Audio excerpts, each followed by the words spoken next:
सुदगिरणी प्रभागाचं objection आहे. तुम्ही बाजूला व्हा पहिले. तुम्ही बाजूला व्हा बिलकुल. मी बाजूला म्हटलं नाही बोलतो. गौरी जायचं का? काय म्हणतोय प्रतिनिधीला काली जाऊ दिलं तुम्ही? साहेबांना विचारा. कोणते साहेब आहे? बोलावी ना. बोलाव साहेब. काय गोष्टी करता तुम्ही? चल बाजूला लोक.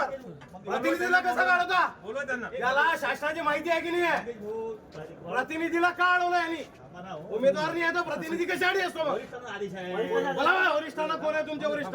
शिंदे साहेबांना बोलावा, सीपी साहेबांना बोलावा. कोण आहे वरिष्ठ? हे काय नाटक लावलं? प्रतिनिधीला थांबवलं कसं तुम्ही? प्रतिनिधीला थांबवलं कसं? उमेदवाराला बोलावलं. कोण म्हणते उमेदवार? प्रतिनिधी उमेदवार नाहीये. प्रतिनिधी जाईल. काय बोलणार हळू? ऐका एक मिनिट मंगेश भाऊ.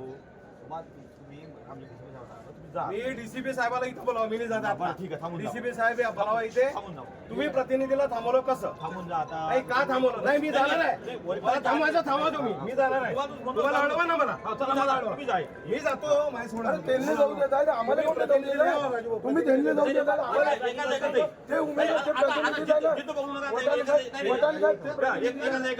चाललोय ना. एकटाच चाललोय. पण भाऊ हे प्रतिनिधी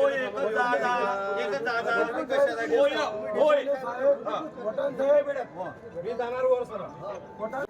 की तो जो राऊंड झालेला आहे तो राऊंड परत आमच्या समोर त्यांनी घ्यावा. आपल्या समर्थकांनी प्रतिनिधी काही ठिकाणी संताप व्यक्त केला का आतमध्ये? संताप व्यक्त केला. आतमध्ये आम्ही तिथं आल्यानंतर गेटवर आम्हाला बोलवलेलं ते बोलले का फक्त तुमचे उमेदवार आतमध्ये पाठवा. उमेदवार नसताना प्रतिनिधी आहे ना सोबत, मग का नाही बोलवलेलं यांनी आतमध्ये?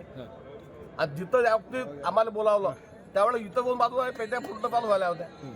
निष्काळजीपणा नाहीत. मग काय आहे महत्वाचं की महिला उमेदवार असल्यामुळे गर्दीतून त्यांनी आले नाही, पण प्रतिनिधी सोबत आहे.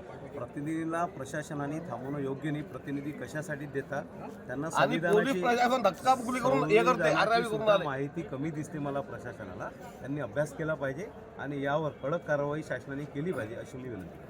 भाऊ काय झालं नेमकं या ठिकाणी? यातमध्ये बरेच वेळचे 9:15 पासून आमचे सगळे प्रतिनिधी आणि मी स्वतःही आम्ही तिकडे बसलेलो होतो. पोलिसांनी थांबून ठेवलं होतं की तुमचा प्रभाग चालू व्हायचा आहे. आणि आता जेव्हा प्रभाग सुरू झाला आम्हाला माहीतसुद्धा नाही. पहिला राऊंड पेटी आणि सगळं त्यांनी सुरू केलं. मग आता आम्ही त्यावर ताबडतोब ऑब्जेक्शन घेतलं आणि सर्व उमेदवार सुदगिरणी प्रभागातील आणि मी स्वतःही तिथे आता हजर होतो. तर ते आता सावर करत आहे प्रशासन. पण प्रशासनाचा हा निष्काळजीपणा आहे. कुठल्याही प्रतिनिधी कॅमेऱ्यामध्ये ते पाहू शकतात की सगळे बाहेर खुर्च्यावर बसलेले होते, पण त्यांना कोणालाच आमंत्रित न करता त्यांनी जो हा लोकशाहीला कलंक लावण्याचा कार्यक्रम केलेला आहे हा योग्य नाही. प्रशासनाची याची खबरदारी आदरणीय मुख्यमंत्री यांना आम्ही कंप्लेंट करणार आहे व यांची ते सुधारणा करतील. क्रमांक 20 शारदाताई खोंडे यांचा प्रतिनिधी आहे. आम्हाला ज्यावेळेस यांनी अनाउन्समेंट केली